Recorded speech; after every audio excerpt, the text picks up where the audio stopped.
오늘은 구약성경 22쪽 창세기 18장 22절부터 33절까지입니다. 오늘 하나님 주신 말씀 창세기 18장 22절부터 33절까지입니다.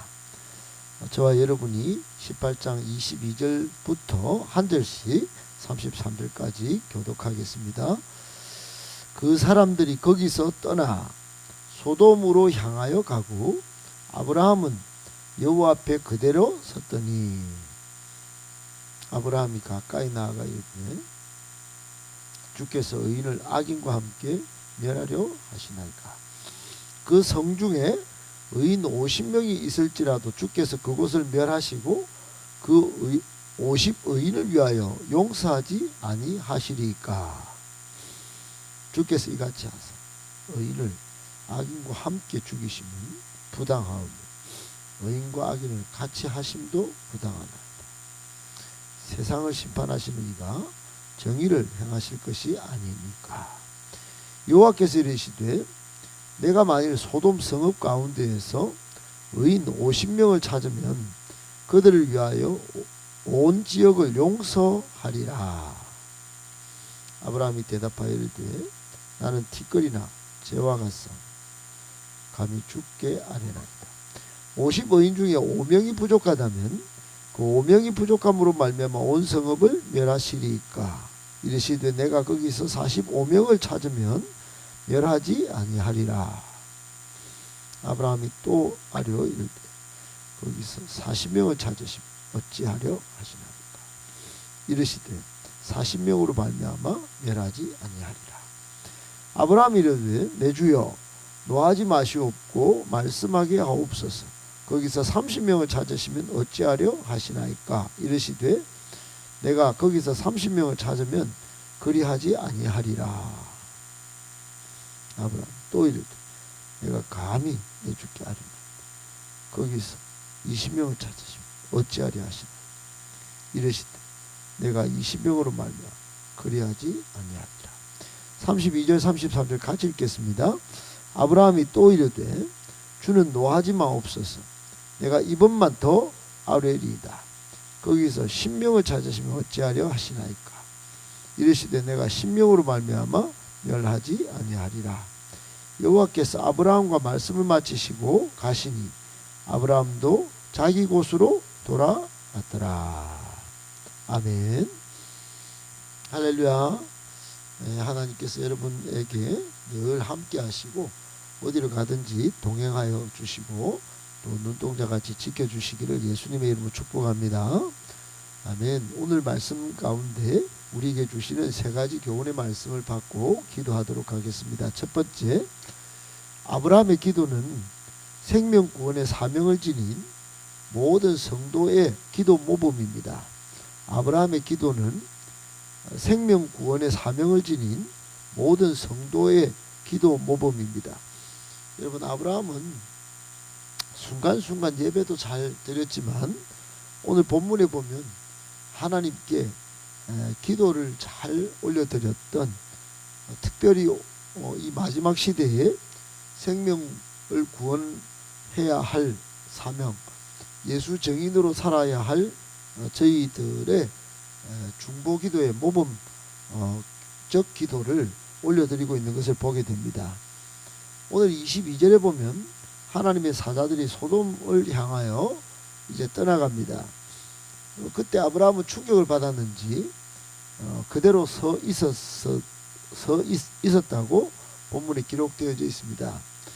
22절 앞부분을 보면 이 여호와의 사자들이 소돔을 향하여 그냥 몸만 간 게 아니고 소돔을 심판하려고 간다는 의지를 분명히 아브라함에게 숨기겠느냐 하고 밝혔기 때문에 지금 아브라함은 순간 충격이, 소돔이 멸망되는 것도 충격이었겠지만 성 안에, 그 성 안에 자기의 사랑하는 조카 롯을 바로 생각했겠죠.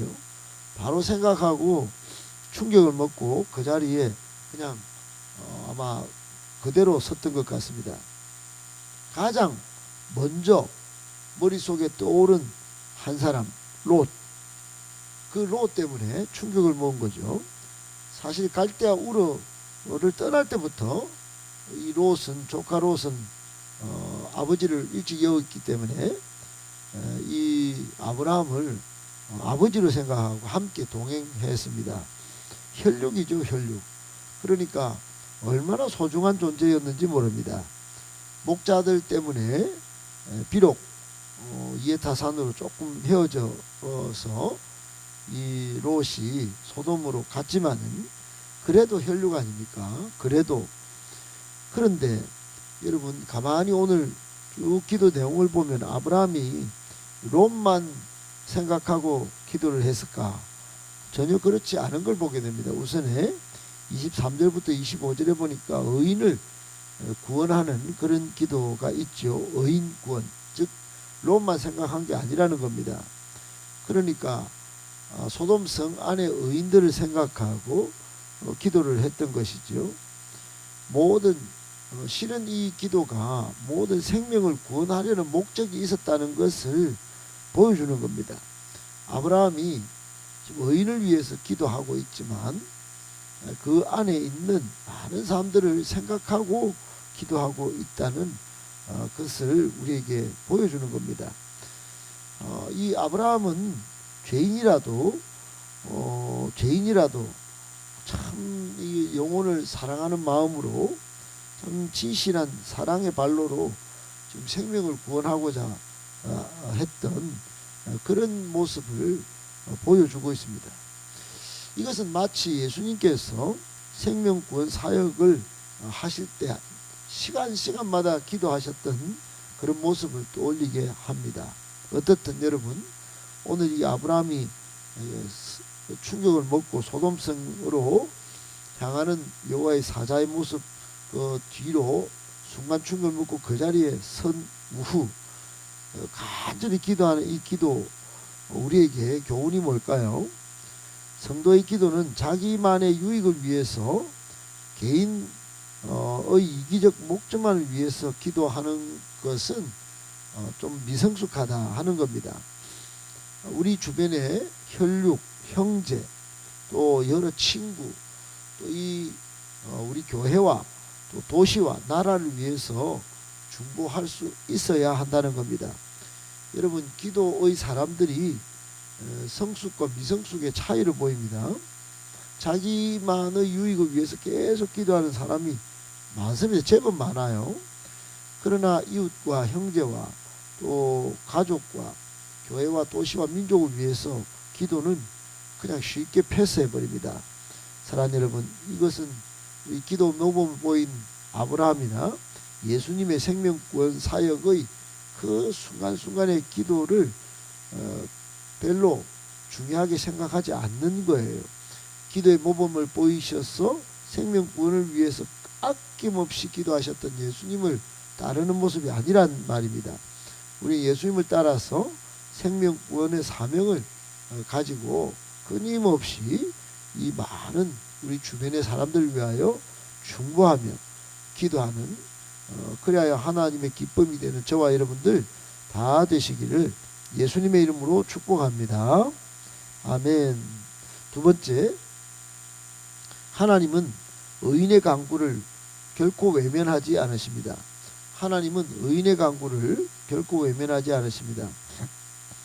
여러분 본문 오늘 전체적으로 아브라함이 하나님으로부터 소돔과 고모라 심판 예고를 듣고 즉시 소돔 구원을 위한 중보기도를 드린 내용으로 전부 다 되어 있죠.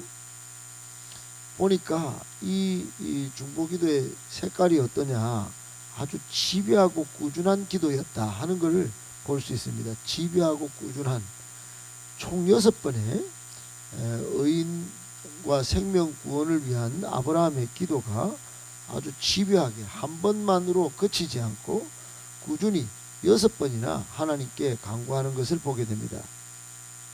그때마다 하나님은 어떻게 하셨을까요? 계속 응답하십니다. 계속 응답하시고 아브라함이 제시한 의인의 수가 충족될 경우 소돔을 멸망하지 않겠다 약속하십니다. 그리고 용서를 말씀하십니다. 그러니까 여러분 집요하고 꾸준하게 이렇게 기도한 이 아브라함의 기도에 하나님이 하나도 빠뜨림없이 일일이 기도 응답으로 대응하고 계셨다 이 말이죠. 그러니까 여러분, 이 말은 한편 하나님이 여인의 간구를 외면하지 않으시고 응답하시는 하신다는 사실을 알고 깨닫게 해줍니다. 우리도 마찬가지입니다. 우리도 예수 그리스도의 피로 하나님 앞에 의인된 사람들입니다. 우리가 하나님 앞에 간구하면 하나님은 결코 외면하지 않으시고 기도 응답을 주시는 것입니다. 여러분, 역대하 7장 14절에 보면 내 백성으로 일컫는 내 백성이 그 악한 길에서 떠나 스스로 겸비하고 기도하여 내 얼굴을 구하면 내가 하늘에서 듣고 그 죄를 사하고 그 땅을 고칠지라, 이렇게 말씀하셨습니다. 하나님께서 스스로 겸비하고 회개하여 의인의 어떤 모습으로 하나님께 구하면 하나님이 용서하시고 땅을 고쳐주시겠다고 약속하셨던 것입니다. 여러분, 우리에게 주는 교훈이, 두 번째 교훈이 뭘까요? 하나님은 의인의 간구에 반드시 응답해 주시고 또 그 기도를 들어주신다는 겁니다. 꼭 기억하고 날마다 자신을 예수의 피로 씻어 하나님 앞에 정말로 간절히 기도하셔서 하나님께서 응답해 주시는 기도의 축복 날마다 풍성히 누리시는 저와 여러분들 다 되시기를 예수님의 이름으로 축복합니다. 아멘. 마지막 세 번째, 끈질기고 간절한 기도가 중요합니다. 끈질기고 간절한 기도가 중요합니다. 여러분, 조금 전에도 우리가 살폈다시피 아브라함은 끈질기고 간절한 기도에 중단이 없었습니다.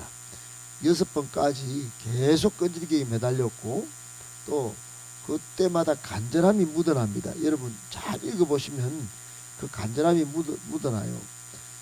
간절함 묻어나는 그 단어들이 감히 뭐 노하지 마시옵고 뭐 이번만 더 아래면 뭐 등등 아주 간절합니다. 아주. 그러니까 하나님 앞에 뭐 단순한 때를 쓰는 게 아니고 정말로 집요하게 그렇게 끈질김을, 간절함을 표현했습니다. 아브라함의 간구가 응답이 됐을까요? 여러분 다 뭐 마지막까지 성공을 했을까요? 그렇지 않습니다. 아브라함의 기도는 소돔성을 구하는데 실패했습니다. 소돔성을 구하는데 실패했어요. 소돔성을 구하는 데는 실패했지만 그러나 롯과 그의 두 딸을 구원하는 데는 성공했습니다. 결정적 역할을 했죠. 끝까지 구하면서 결국은 롯과 그 두 딸을 구하는 데는 결정적 역할을 한 겁니다. 만약에 아브라함이 이런 기도가 끈질기고 간절하게 없었다면 롯과 그 두 딸을 구원하는데 이 하나님께서 이 천사들을 다 끝까지 머물게 하면서 구원해내시는 그 장면이, 이후의 장면이 연출되지 않았을지도 모릅니다. 아무튼 여러분, 이처럼 하나님은 성도의 기도에 응답하시는데 그 기도가 어때야 하는가? 끈질기고 간절하게 기도해야 된다는 겁니다. 횟수도 6번이고 끈질기지만 얼마나 간절하게 했으면 32절에 내가 이번만 더 아뢰나이다. 이번만 더 아뢰입니다. 이번만 더 기도합니다. 막 그러면서 좀 이번만 안 했으면 진짜 소돔성 다 살릴 뻔했어요. 제 판단 같으면. 그러니까 한 명이라도 그러면 롯이라도 있었다면 그까지 갔더라면 소돔성 다 살릴 수도 있지 않았을까요? 그런 생각도 드는 겁니다. 어쨌든 그 모습 속에서도 더 끈질기게 기도했었어야 된다 하는 기도의 교훈을 우리가 발견하게 되는 겁니다. 여러분 누가복음 18장에 보면 과부의 끈질긴 간구를 예수님께서 비유로 말씀하시는 장면이 있습니다. 마태복음 5장 27절에도 시돈 여인이 부스에게 은혜를 구하면서 예수님께 마구 간절하게 기도합니다. 그래서 딸도 살리죠. 누가복음 18장에 보면 하물며 하나님께서 그 밤낮 부르짖는 택하신 자들의 원한을 풀어주시지 아니하시겠느냐. 저희에게 오래 참으시겠느냐 이렇게 말씀하셨습니다. 오늘 아브라함의 기도가 정말로 끈질기게 간절하게 기도함으로 하나님께서 그 간절한 소원의 간구를 들어주셨다는 것 우리가 보고 받는 교훈은 기도해야 합니다. 그러나 끈질기고 간절함이 묻어 있어야 한다는 겁니다. 꼭 기억하시고 우리 하나님 앞에 기도 제목을 잘 정리해서 끈질기고 간절하게 기도하여 꼭 응답받는 그래서 기도에 정말 축복이 풍성한 저와 우리 교회 다 되시기를 예수님의 이름으로 여러분들 다 되시기를 예수님의 이름으로 축복합니다.